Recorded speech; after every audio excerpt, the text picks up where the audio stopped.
Halftime in Lincoln, Nebraska, 14-6. Nebraska on top of Iowa in what was a really rapid first half. Yeah, I just looked at the thing. It was like 50 minutes ago that, or not even that, 40-some minutes ago, you sent me the link from last quarter. Yeah. So, man, we're moving through this first half.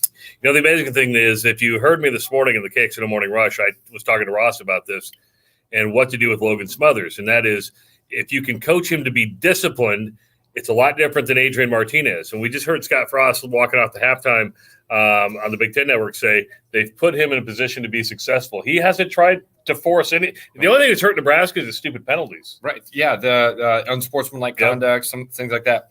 And right away, Travis, go back to those first couple of plays that Nebraska came out of the locker room with, and I think it was designed to give Logan Smothers some of this confidence that we've seen him play with in the first half. So, man, hats off to Scott Frost and the Lincoln staff for coming up with, or the Nebraska staff for coming up with a really good game plan. Now, Iowa, on the other hand, has been able to put together drives, but only ending in field goals. You're not going to win this game with field goals. It's gonna get the ball to start the second half, which is good. But I think it's important to set the tone of the second half. You've got to come out and score. Travis, you said it to me, and they came short of saying it on the broadcast or on the radio. I felt like it was almost a must-get touchdown situation to end the half there, just because of what you're up against here. And that, but yeah, if you can come back here, start the second half with a touchdown, at least it's a good start and go in that direction. I will tell you, Mike, I'm not as confident right now as I was when we were talking just a few minutes ago at the end of that first quarter. Hawkeyes did not continue to run the ball with that efficiency, and the defense continues to kind of give up those plays. Alex Padilla, okay. He's not the savior I think everybody thought he was going to be, right? Yeah, right. I mean, he was the backup quarterback at the start of the season and throughout the majority of the season for a reason. I didn't think he would be the magic elixir.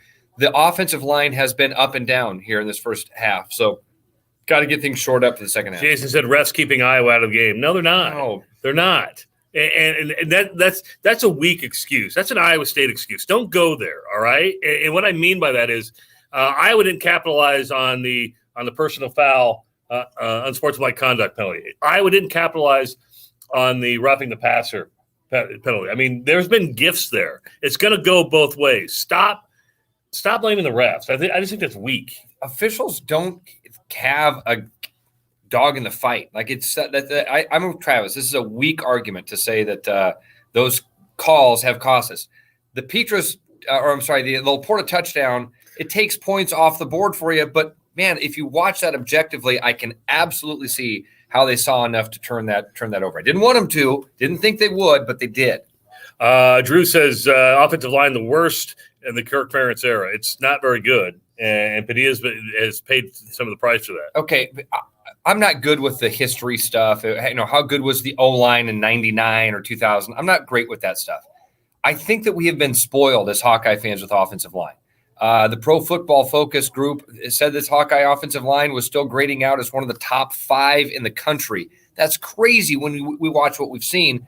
But those are people that are just looking at numbers. I don't understand how some of that works. We've been really spoiled. This offensive line is not great. I don't know if that's the worst of the Ferentz era. Ryan says, what about the targeting call? I didn't think it was targeting. It was hands to the face, and it was to the head and neck area. But to me, it was more roughing the passer than it was targeting. And think about it. I always say this. Reverse it if it was on your Iowa guy. If that was an Iowa guy, would you want the same call? Would you say kick the guy out? Listen, I think that we're pretty consistent about not bashing officials. I think it's not something you can control, and it's really ridiculous to think that there's some sort of motive that officials have going into games outside of, the Tim Donahue's of the NBA. I mean, like major scandal stuff. It's a call that didn't go our way. It's a call that we're watching from home, and we don't like the way it looked. I agree with that. It's not going to determine this game, and I feel like the more that you react that way, and not that we impact this as fans, but like a coach or people in the locker room, you react that way to a call like this, it sends the message that you're kind of desperate and you need that stuff to win. That's not the case. The Hawkeyes can still win this football game. They just start running the ball, wait for Nebraska to kind of shoot themselves in the foot and make some mistakes, but you got to start winning every play. And people are saying it's a different call that we did. And I honestly, God, I didn't see it. We actually ran out and got some food real quick and brought it back up. So we got the Jethros over there, and there was a portion of the game we missed. So I apologize if I did not see that play. We were not paying attention for like a play. Did we miss? We must have. I don't know. I don't know what we and that happens. Sorry about guys. And that happens. I wish we could say we watched every single play, but sometimes we got to pee and sometimes we go get food. But lots of stuff coming in. Targeting was on dispute is what they're starting to say. So again, we just clarified, didn't see the play. And that's our bad. We'll go back during the replay and see if we can find it. But again, I'm not going to blame the refs on this. There's still 30 minutes of football to go, and refs miss calls every single game on both sides. They do, and just don't go there right now. All right. I mean, just be patient. There's a lot of football left. Is that Pollyannish on my part? No, Travis. No, guys. Bitching about officials is dumb. I'm sorry, and they miss calls. It happens. The Hawkeyes have benefited from it in the past. They're gonna get hurt by it in the future. It happens, and I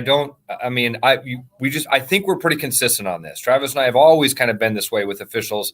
It's something that happens, and you got to move past it. And if that's the stuff that you get hung up on, you go, "Oh, we lost because of this," then you didn't have a good game plan. I mean, that's not what's held the Hawkeyes from winning this football game right now. They're not running the football consistently. Alex Padilla is not playing good. The defense has not shut down this offense at all. The Nebraska's converted on a 4th down, a 3rd down. They've had long, sustained drives. The officials had nothing to do with any of those things. All right, it's halftime. We'll let everybody calm down now. We had a lot of people jump on there right there. Yeah. It's good. And we love the feedback, and we're going to have the feedback all night long. We're going to start at 5 o'clock tonight. Hawks can still win this football Absolutely. game. I think they will win this football game, but, man, just got to figure out what happened, what we're doing with Logan Smothers. Got to figure out how to smother Smothers.